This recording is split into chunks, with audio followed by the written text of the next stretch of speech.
As Uncle Ed just said, this would be her 100th birthday yesterday. So I'm really grateful that we could all get together in person and remember and celebrate this amazing Dottie, who was my grandmother. I admit it's a bit intimidating to try to do justice to such a remarkable woman whose life was so rich and varied in nearly a century long. She was my grandmother and I loved her, and there aren't words to capture all that she gave me and all that I learned from her and from her example. So I will share what is in my heart, hoping that some of what comes out will resonate with you too.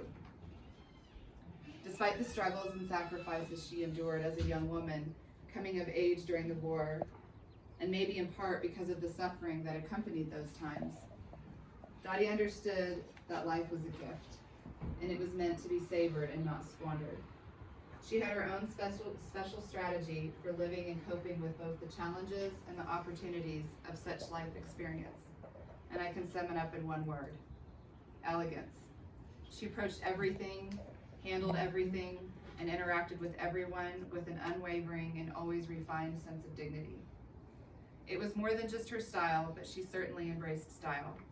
Dottie exemplified excellence in every action and interaction.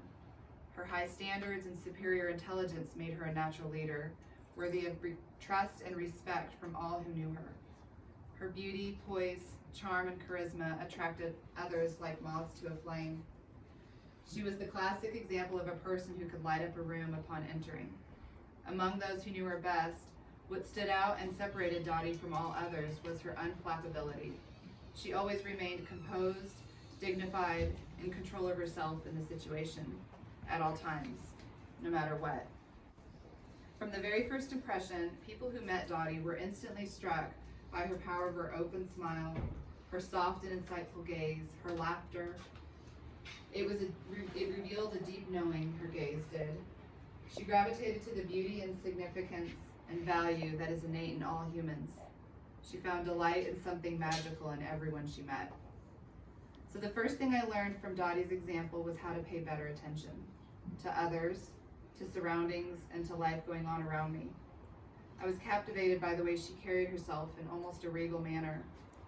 I was fascinated by her daily rituals, by her incredible range of interests and abilities.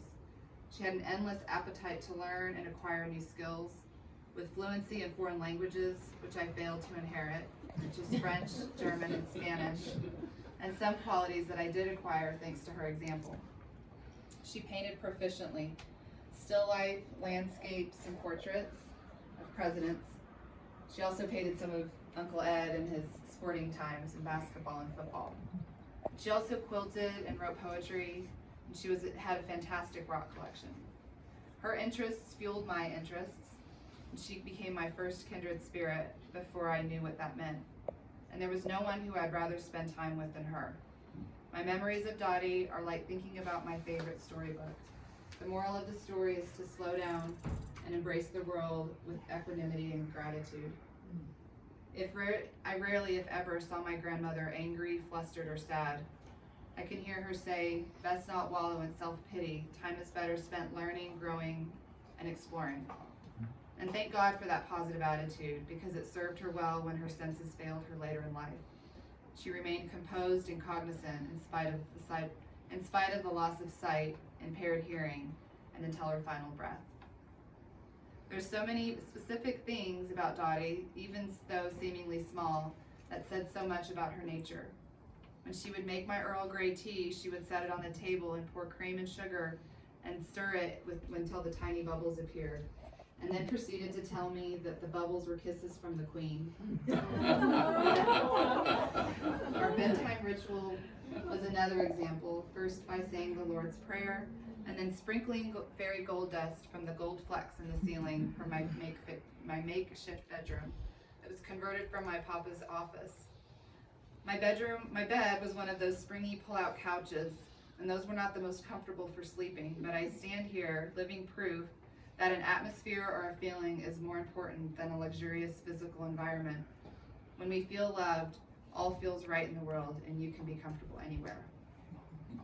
The mornings were equally delightful. When I would wake up to the tinkling of a tiny bell that she would be ringing down the hall, proclaiming in her English accent that it was time to wake up, that breakfast was ready.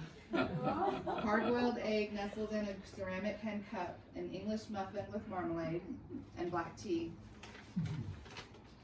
Dottie also had an equally stern side, but it never seemed to scare or bother me because I trusted her natural commanding presence, and she never lost control. A few rules we had happily and dutifully followed, including a zero tolerance policy for pouting and cheeky behavior. Zero. She refused to cater to sulking or self-pity. She would emphasize that I stop my crying, find gratitude, and get on with it. She was the very personification of the English stiff upper lip. But I want to emphasize that my grandmother's love was abundant. It just wasn't necessarily delivered in the typically physically affectionate way.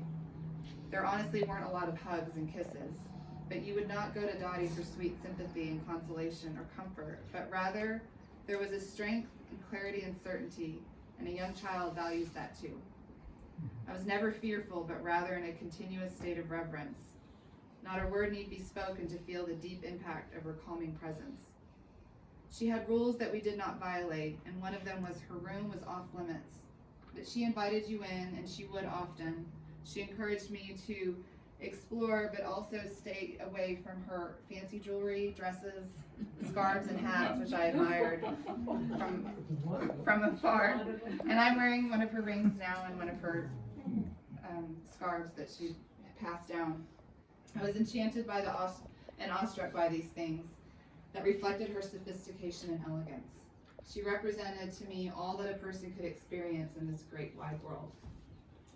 Dottie's home in Stratmore Hill, and even here, her presence became my sanctuary for me as my life unfolded with its many surprises and challenges.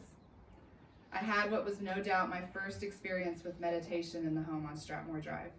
There were serene days that I spent there in peace and safe exploration, and they filled my memory bank with deposits that all is right in the world and they can be counted on when the world gets a little bit crazy and chaotic. Dottie was my world, and she meant the world to me. She showed me what it means to have faith, hope, and harmony, which are the fuel for my happiness today. Most of all, she showed me the strength and the power of love, which I do the best that I can to pass along to my children, and I hope that they will do for theirs. Even now, her beautiful, elegant, strong, courageous spirit fills the space with a peace and knowing comfort. And she would say, let's not whine or complain, but enjoy this time together and carry Dottie wherever we go.